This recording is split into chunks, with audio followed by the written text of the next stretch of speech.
और simple interrogative ने पूरे टेंस की अगर आप बात करेंगे तो सबसे ज़्यादा अगर बच्चों को डिफिकल्टीज फील होती है तो इसी जगह पे होती है। सीता क्या खाती है और क्या सीता खाती है, तो दोनों में आपको क्या पकड़ना है, मैंने यहाँ पे नोट में लिख दिया क्या पकड़ना है, क्या का पोजीशन क्या है। देखिए जैसे आप अगर टेंस के आधार पे अगर सेंटेंस को देखेंगे तो अफर्मेटिव है, नेगेटिव है, इंट्रोगेटिव है, इंट्रोगेटिव नेगेटिव है, WH है, NWH है, तो इस तरीके से सेंटेंस को बांटा गया है। हेलो बच्चों, आप सभी का स्वागत है फिर से एक बार फ्यूचर माइंड में। जिस तरीके से मैंने पिछला लेक्चर बनाया काफ़ी बच्चों को अच्छे से समझ में आया और उसी के साथ मैं आज एक स्पेशल लेक्चर लेके आया हूँ। क्या है आपका सिंपल प्रेजेंट टेंस। मतलब ये तो टेंस का एक ये है, लेकिन बच्चों को जो है पहचान भी अच्छे से समझ में आ जाता है और स्ट्रक्चर भी आ जाता है।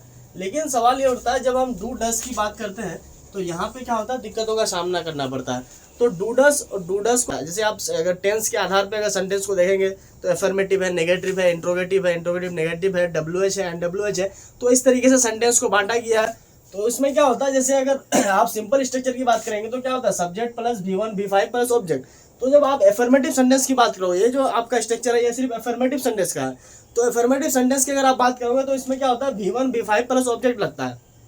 लेकिन आप अगर सिर्फ अफर्मेटिव को छोड़ के, जैसे आपका निगेटिव हो गया, इंट्रोगेटिव हो गया, इंट्रोगेटिव नेगेटिव हो गया, WH हो गया, NWH हो गया, ये सारे जितने भी सेंटेंसेस है उसमें आपका क्या है, ये फॉर्मूला नहीं लगता। तो उसका फॉर्मूला क्या होता है, उसका जनरल फॉर्म आपका क्या लगेगा, डू डस लगेगा, V1 प्लस ऑब्जेक्ट लगेगा। इस तरीके से अगर आप जैसे निगेटिव की बात करोगे, सपोज करो अगर आप सिंपल प्रेजेंट टेंस की निगेटिव की बात करोगे, निगेटिव सेंटेंस की, तो सब्जेक्ट प्लस डू या डस प्लस नोट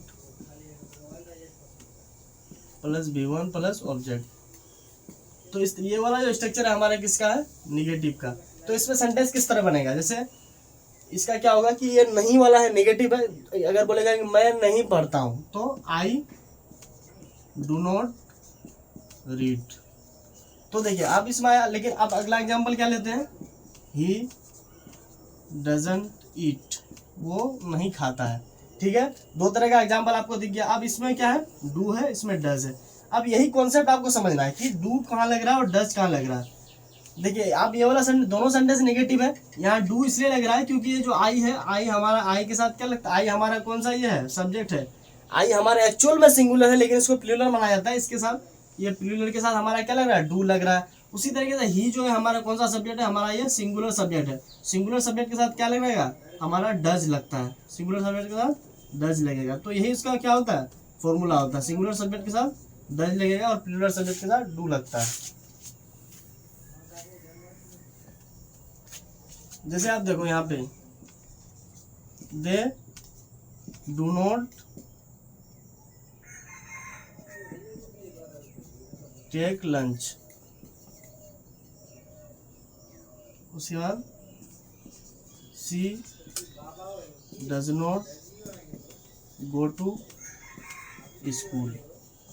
तो आपको दो सेंटेंस देखने को मिल गया, ये दोनों आपका क्या है, निगेटिव में है। लेकिन आप यहाँ पे एक में दे के साथ डू लग रहा है लेकिन सी के साथ डज लग रहा है। ऐसा क्यों हो रहा है, क्योंकि हमारा जो ये दे है, हमारा ये दे कौन सा सब्जेक्ट है, प्लूरल सब्जेक्ट है। कौन सा सब्जेक्ट है, प्लूरल सब्जेक्ट है, प्लूरल सब्जेक्ट है। प्लूरल सब्जेक्ट के साथ कौन सा ये लगेगा, हमारा डू लगेगा। कौन सा लगेगा, डू लगेगा। उसी तरीके से she does not go to school, वो स्कूल नहीं जाती है। तो क्या हो रहा है, सी जो हमारा कौन सा सब्जेक्ट है, सी हमारा सिंगुलर सब्जेक्ट है। कौन सा सब्जेक्ट है, सिंगुलर सब्जेक्ट है, इसीलिए इसके साथ क्या लग रहा है, हमारा डज लग रहा है। तो यही इसका क्या है, कॉन्सेप्ट है डू और डज का। और थोड़ा सा आपको क्लैरिटी कैसे आएगा मैं आपको और बता रहा हूँ। जैसे आप अगर बात करोगे इंट्रोगेटिव सेंटेंस की, इंट्रोगेटिव दो टाइप का होता है, लेकिन मैं सिंपल वाला इंट्रोगेटिव में चलता हूँ। जैसे डू डज, जैसे do does plus subject plus V1, तो ये आपका क्या होगा, जैसे इसका एग्जांपल क्या हो गया,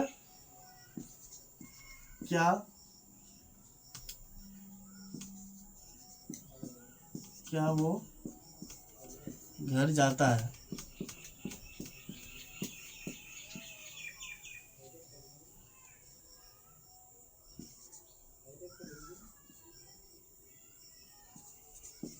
वो घर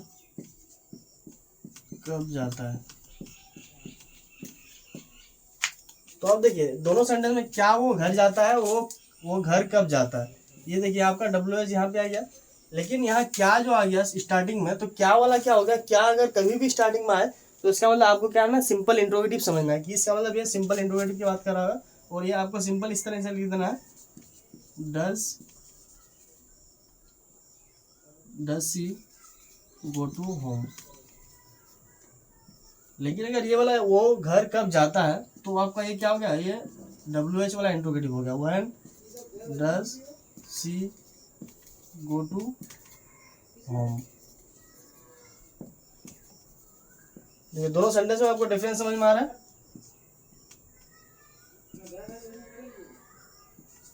दोनों सेंटेंस में आपको डिफरेंस यहाँ पे क्लियर दिख रहा होगा कि does she go to home and when does she go to home. वो घर कब जाती है और वो घर वो घर जाती है और वो घर कब जाती है, दोनों सेंटेंस में डिफरेंस है।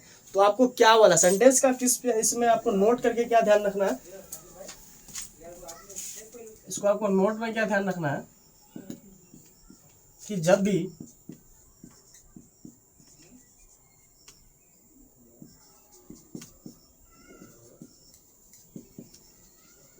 सेंटेंस के पहले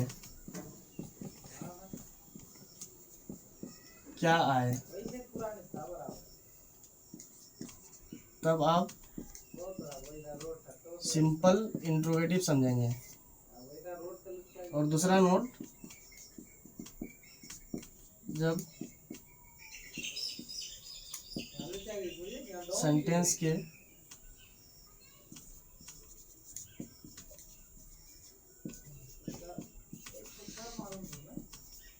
बीच में क्या आए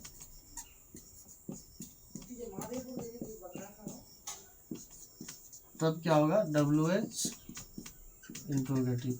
बस आपको यही वाला नोट क्या करना है, अच्छे से दिमाग में बैठा लेना है, कभी भी आप इस तरीके का सेंटेंस में नहीं फंसेंगे।